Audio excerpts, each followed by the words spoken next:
The Galactic Council had seen many species rise and fall. They were the oldest and most powerful alliance in the known universe, spanning over 300 star systems. Their laws were simple and absolute. No species could develop faster than light travel without first proving they had achieved total planetary peace. No species could own another, and no species could ever, under any threat, harm the young of any sentient race. The Council believed these laws made them civilized. They were wrong. The Vork, a reptilian species known for their cold intelligence and lack of empathy, had been watching Earth for decades. They saw the humans as primitive, violent, and short-lived. But they also saw something else. Human children learned faster than any other known species. They adapted to new environments in days, not years. Their brains were soft and moldable, perfect for the Vork's most secret project. The Vork had a dying sun. Their home world was growing cold. They had tried everything to save it, but nothing worked. Then their scientists discovered that the neural energy released by a developing young mind could stabilize a star. The effect was temporary, but real. They had tested it on lesser species, stealing children from worlds too weak to fight back. Those children burned out in months. Their minds shattered.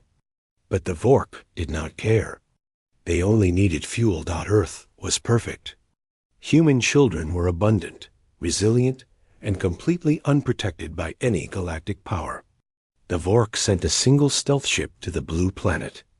It landed in remote villages across 3 continents, always at night, always during storms. The children were taken silently. No witnesses. No alarms. Just empty beds and screaming parents. In 1 year, the Vork took 12,000 human children. They were aged between 3 and 10 years old. They were taken from Africa, South America, and Southeast Asia. The Vork chose these regions because they believed the local governments were too weak to investigate. They were right about the weakness. They were wrong about the consequence. The disappearances made no sense to human authorities. There were no patterns, no kidnappers, no bodies. Interpol called it a global crisis. The UN held emergency sessions. But what could they do? They had no spaceships, no alien contacts, no idea that their children were being dragged across the galaxy to power a dying star. The Vork kept the children in suspended animation during the journey. They arrived at the Vork homeworld after 6 months of travel. The facility was built inside a hollowed-out moon orbiting the dying sun. 12,000 small glass pods lined the walls. Inside each pod, a human child floated in blue liquid, their eyes closed, their brains feeding a constant stream of raw neural energy into massive collectors. The Vork scientists were impressed. Human children produced 3 times more energy than any other species they had tested. They estimated that 1 human child could power the star for 2 years. With 12,000, they had 24,000 years of stability. Their son would live again. Their civilization would survive. But the Vork did not understand what they had taken. They saw the children as batteries.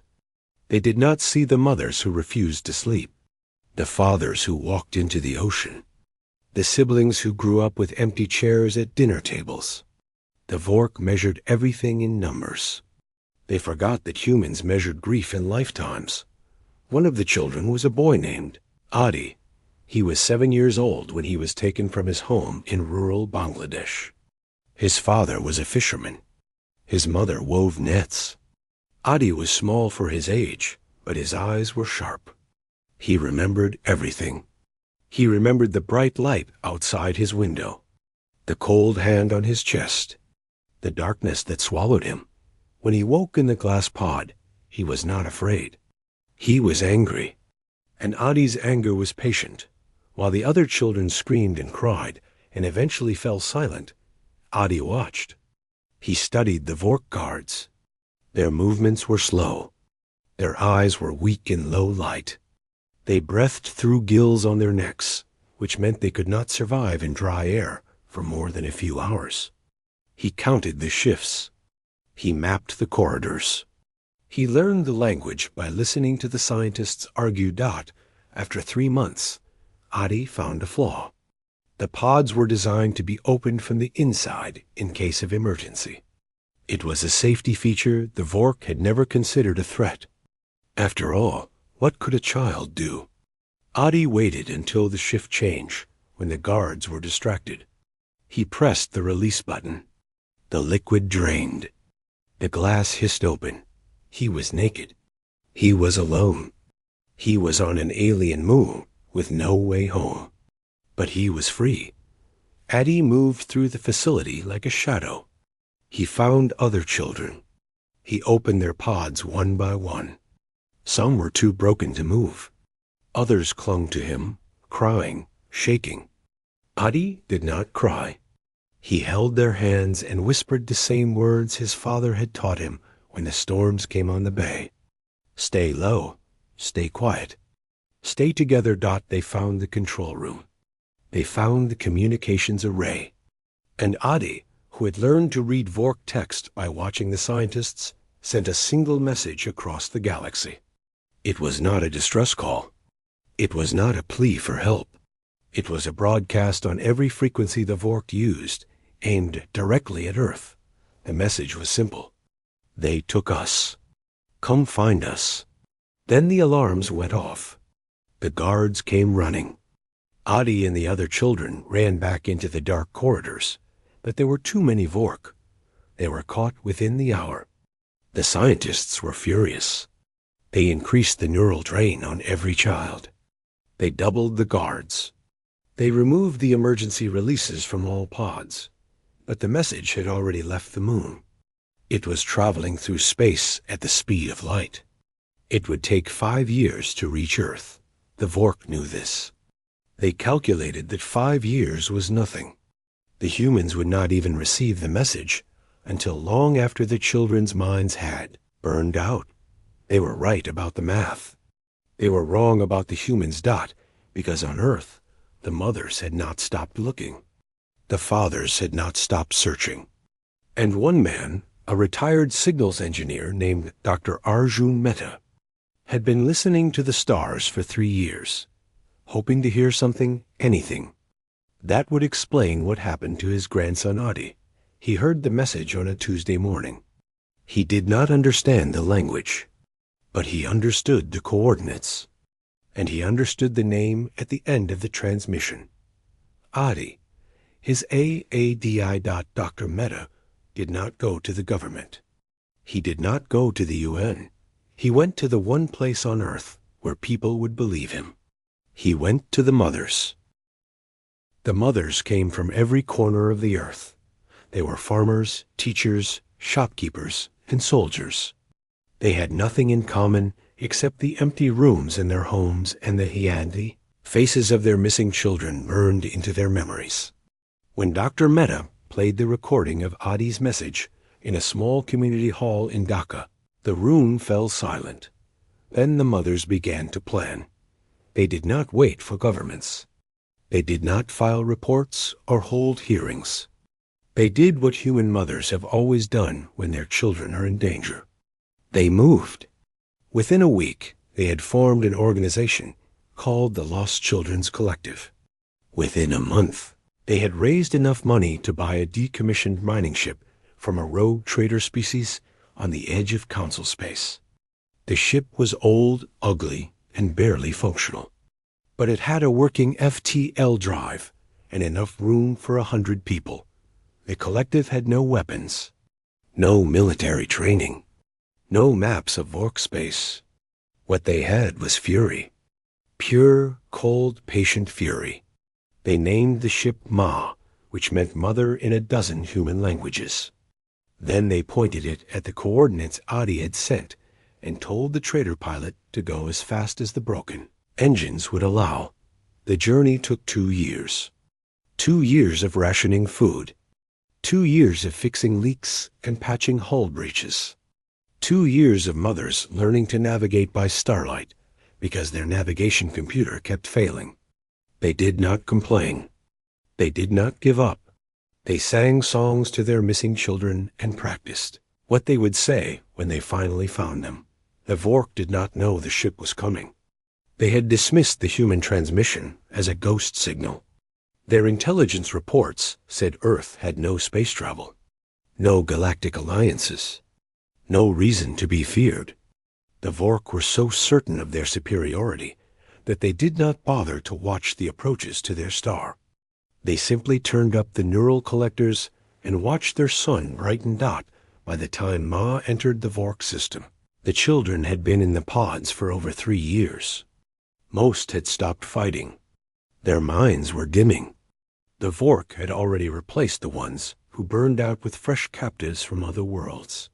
But Adi was still angry. He had taught himself to slow his breathing, to quiet his thoughts, to give the collectors less energy than they demanded. It was a small rebellion, but it kept him alive. When Ma dropped out of FTL near the hollowed moon, the Vork finally noticed. They scrambled their defense drones. They sent a warning message on all channels. But the mothers did not answer. They did not negotiate. They did not threaten. They simply flew their broken ship straight at the moon's surface and crashed it into the side of the facility. The impact tore a hole in the outer wall. Air rushed out. Alarm screamed. The Vork guards, who could not survive in vacuum, scrambled for their suits. But the mothers had planned for this. They had spent 2 years learning everything about Vork biology from the traitor pilot.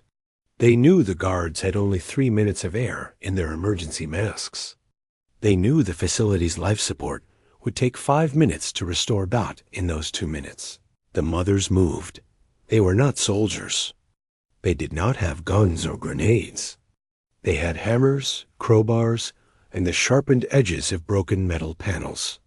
They ran through the corridors, screaming their children's names, smashing anything that moved. The Vork guards tried to fight, but they were slow, clumsy, and half-blind without their atmospheric filters. The mothers were fast. They were furious, and they had nothing left to lose. Adi heard the screaming. He recognized the language. It was Bengali, Spanish, Swahili, Tagalog. He pressed his face against the glass of his pod and saw a woman with gray hair and wild eyes smashing a guard's helmet with a pipe. She was not his mother, but she was someone's mother. And she was here. The mothers found the pod room. They shattered the glass. They pulled the children out, wrapped them in blankets, carried them on their backs. Some of the children were too weak to walk. Some did not remember their own names, but every single one of them recognized the smell of a mother's skin. They clung to the women and did not let go. Adi's grandmother was not on the ship. She had died of a heart attack 6 months after he was taken. But Adi did not know this. He looked at every face, searching for her, and found only strangers who held him just as tightly. One of them, a woman from Kenya named Nyokabi, put him on her shoulders and said, "I will carry you until we find your people." Adi believed her. The Vork regrouped. They sealed the blast doors. They pumped knockout gas into the corridors. The mothers fell one by one, their bodies collapsing, their hands still reaching for the children. Nyokabi made it to the airlock before the gas took her. She pushed Adi through the door and hit the emergency release. The outer door opened. Adi tumbled into space. That he was not wearing a suit. He had 10 seconds of consciousness before the vacuum killed him. But 10 seconds was enough. A passing cargo drone, programmed to collect debris, detected his body and pulled him into its hold. The drone was automated. It did not know what it had caught. It simply followed its programming and delivered Adi to the Vork homeworld's main processing hub. When the Vork found him, they were confused. The child should have been dead. But humans, as the Vork were about to learn, do not die easily. Adi's body had gone into emergency hibernation. His heart had slowed to 1 beat per minute. His cells had stopped consuming oxygen. He was not alive. He was not dead. He was waiting. The Vork scientists were fascinated. They put him in a special observation room. They ran tests. They took samples. They discussed whether human children could survive vacuum exposure for longer periods. They were so busy studying him that they did not notice the cargo drone had transmitted a full recording of the facility's interior to every ship in the system. And on Earth, a second group was listening. The Galactic Council did not believe in miracles. They believed in evidence. When the cargo drone's transmission reached Council space, the evidence was undeniable. The Vork had broken every law the Council held sacred. They had stolen children. They had used them as fuel. They had hidden their crimes behind a dying star. The Council's response was swift. They sent a delegation to the Vork home world with orders to shut down the facility, return all surviving children, and arrest every scientist involved. The delegation was led by a Threll ambassador named Vel, a creature of pure logic who had never lost a negotiation. Vel believed that words could solve anything. He was about to learn that some crimes cannot be solved with words. The Vork refused to meet the delegation. They sealed their borders. They activated their planetary defense grid. They sent a single message to the Council: the children are our property. The laws do not apply to us. Leave or be destroyed. Vel was shocked. No species had ever defied the Council so openly.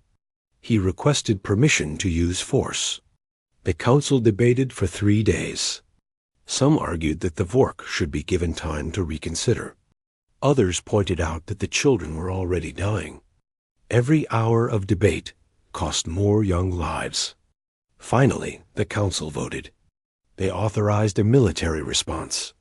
But the Council's military had not fought a real war in centuries. Their ships were old. Their soldiers were undertrained.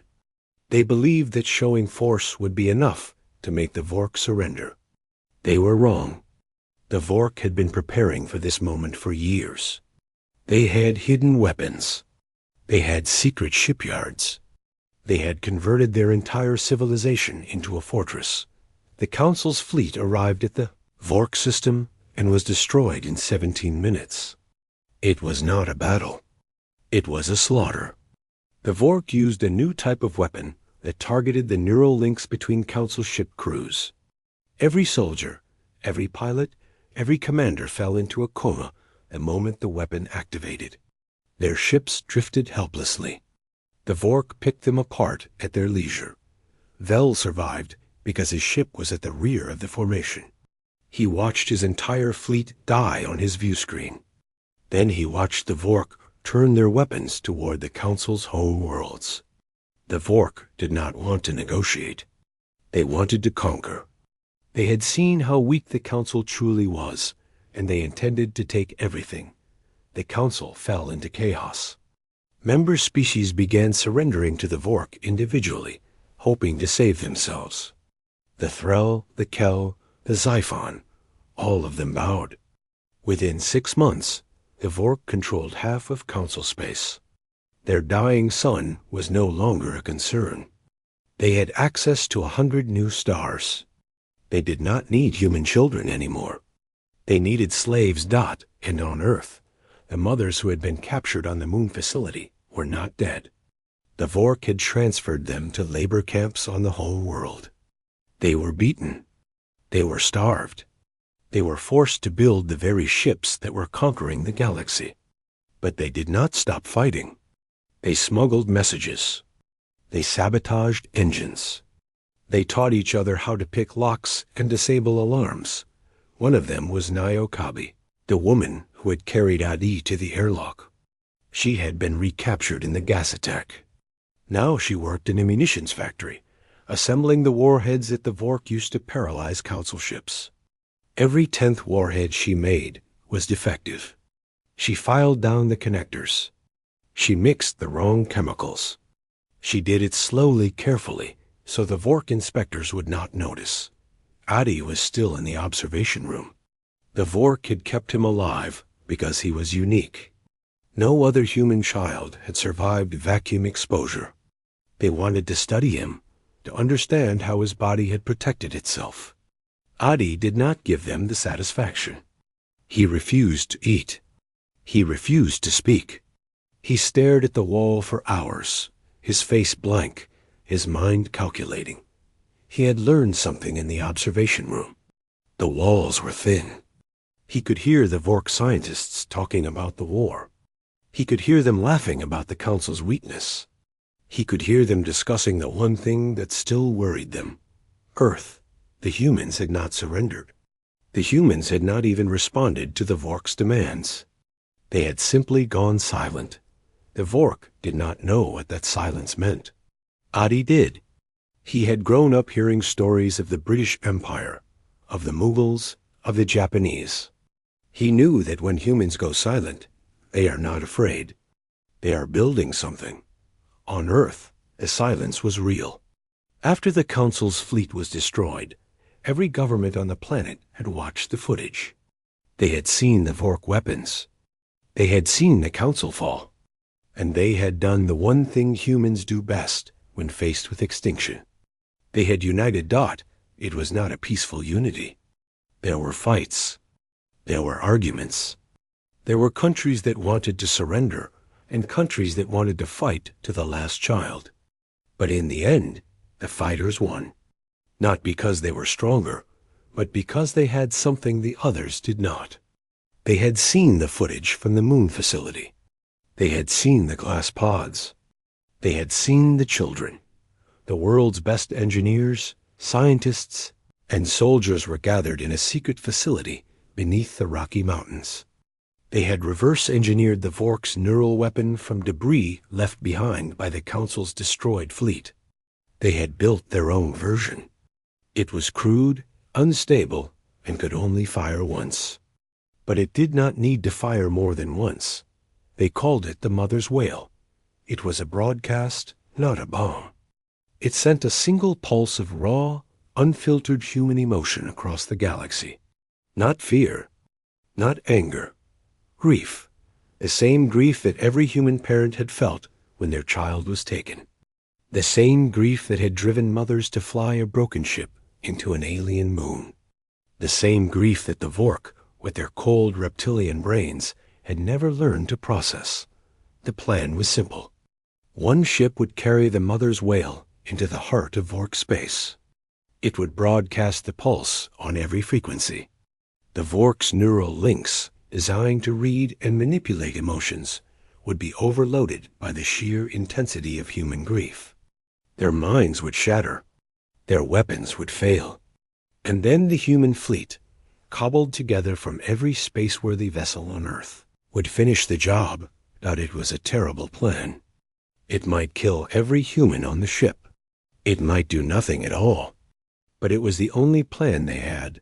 The ship was named Adi's Hope, and on the day it launched, a 7-year-old boy in a Vork observation room finally smiled. Adi's Hope traveled for 8 months. The ship was small, fast, and completely unarmed except for the Mother's Whale. Its crew was 37 volunteers. Most were parents of the missing children. Some were soldiers. One was a 90-year-old grandmother who had lost 5 grandchildren to the Vork and had learned to fly a spaceship just for this mission. They did not expect to survive. They did not care. They only wanted to get close enough to broadcast. The Vork detected the ship as soon as it entered their system. They sent their usual warning. They scrambled their defense drones. They activated the neural weapons that had destroyed the Council's fleet. But Adi's Hope was not a Council ship. It had no neural links. Its crew was protected by simple lead-line suits that the Vork scanners could not penetrate. The neural weapons passed through the ship like light through glass. Nothing happened. The Vork were confused. They tried kinetic weapons. They tried energy beams. They tried ramming. But Adi's Hope was small and fast, and its pilot, a former racing drone operator from Brazil, could dodge better than any Vork algorithm could predict. The ship danced through the defense grid like a leaf in a storm. It took damage. It lost its port engine. It lost its navigational array. But it kept moving. When it reached the edge of the Vork homeworld's atmosphere, the crew activated the mother's whale. The broadcast was not a sound. It was a wave of pure human emotion, compressed and amplified, and fired into every communication channel the Vork used. It carried no words, no images, only feeling. The feeling of a mother watching her child's empty bed. The feeling of a father digging through rubble, looking for a body that was not there. The feeling of a sister waiting by a window for a brother who would never come home. The Vork had never felt grief. Their brains were not designed for it. When the wave hit them, they did not understand what was happening. Their neural links, which they had spent centuries perfecting, tried to process the emotion. They failed. The links overloaded. The Vork minds, so cold and logical, shattered under the weight of something they could not comprehend. On the home world, Vork scientists collapsed in their labs. Soldiers dropped their weapons. Pilots lost control of their ships. The entire Vork civilization went silent in a single moment. Not dead, just empty. Their eyes were open. Their hearts were beating. But the part of them that made decisions, that felt anything at all, was gone. They had become shells. The human fleet arrived 3 days later. It was not a military fleet. It was fishing boats and cargo haulers and passenger liners, all retrofitted with whatever weapons their crews could find. They found the Vork home world defenseless. They found the labor camps. They found the moon facility. And they found the children. Adi was still in his observation room. The Vork scientists assigned to study him were among the first to collapse. When the human rescue team opened the door, Adi was sitting on the floor, drawing pictures on the wall with a piece of broken glass. He looked up at the strangers in their lead-lined suits and said, "Did my grandmother send you?" The rescue team leader knelt down. She took off her helmet. Her name was Fatima. She was a doctor from Cairo. She had lost her own daughter to the Vork 3 years ago. She looked at Adi and said, "No, sweetheart. Your grandmother passed away, but she never stopped looking for you. None of us did." Adi nodded. He had known. Somehow he had always known. He put down the glass and stood up. He was 10 years old now. He had spent 3 years in a glass pod, 2 years in a labor camp, and 8 months in an observation room. He was small and thin, and his eyes were older than any child's eyes should be. But he was alive. And he was not Broken Dot. The rescue team found Nyokabi in the munitions factory. She was still alive, still sabotaging warheads, still refusing to give up. When she saw the human soldiers, she laughed. It was a loud, wild, beautiful laugh that echoed through the empty factory. She had been waiting for this moment for 3 years. She had never doubted it would come. They found 847 surviving children. The rest had burned out, their minds consumed by the Vork's collectors. The mothers who had come on the rescue ships held the survivors and cried and sang and did not let go. It was not a happy ending. Too many children were gone. Too many families were destroyed. But it was an ending. And that was more than the Vork had ever given them. The Galactic Council tried to rebuild. They offered humanity a seat at the highest table. They offered technology, resources, anything the humans wanted. The humans refused. They did not want to join the council. They did not want to be ruled by species that had watched their children suffer and done nothing until it was too late. Instead, the humans made a new law. It was simple. It had only one rule. Any species that harms a human child will face the full and immediate response of the human species. No negotiations. No warnings. No mercy. The council called this law barbaric. The humans did not care. Adi went back to Earth. He went back to Bangladesh. He stood on the shore where his father had once taken him fishing. The bay was calm. The sun was warm. He was 10 years old, and he was home. He did not know what he wanted to do with his life. He did not know if he would ever stop seeing the glass pods when he closed his eyes. But he knew one thing. He knew that somewhere in the galaxy, other children were still being taken. Other species were still hurting the young. And the Vork's son was still dying. The mother's whale had worked once. But the Vork had learned from their mistake. They were rebuilding. They were finding new ways to protect their minds from human grief. They were planning their revenge. And the council, weak and divided, was doing nothing to stop them. Adi walked to the water's edge. He picked up a stone and threw it as far as he could. It skipped once, twice, 3 times, then sank. He watched the ripples spread. Then he turned and walked back to the house where his grandmother had died waiting for him. He had a phone call to make. He had a new plan to share, because the Vork had made one final mistake. They had taught a generation of human children that the galaxy was cruel. They had taught them that no one would protect them. They had taught them that the only safety was the safety they built themselves. And now those children were growing up. They were learning to fly. They were learning to fight. They were learning to build weapons that made the mother's whale look like a child's toy. The Vork thought they had lost the war. They were wrong. They had only delayed the real war. And when it came, it would not be fought by mothers in broken ships. It would be fought by the children they had tried to destroy. Adi smiled again. It was not a happy smile.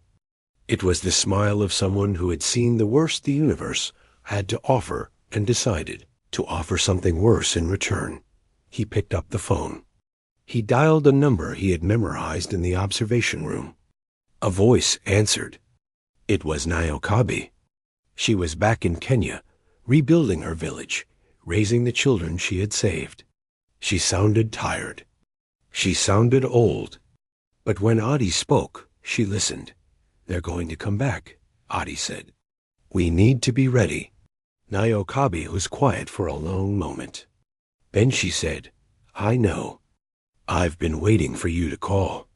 And somewhere in the darkness between stars, the Vork were waiting too. They did not know what was coming. They could not imagine it. They had kidnapped human children. They had triggered their own end. They just did not know it yet. The galaxy would learn. The galaxy always learns. But by the time it understood what humanity truly was, it would be too late to do anything except watch. The children were coming home, and they were bringing hell with them.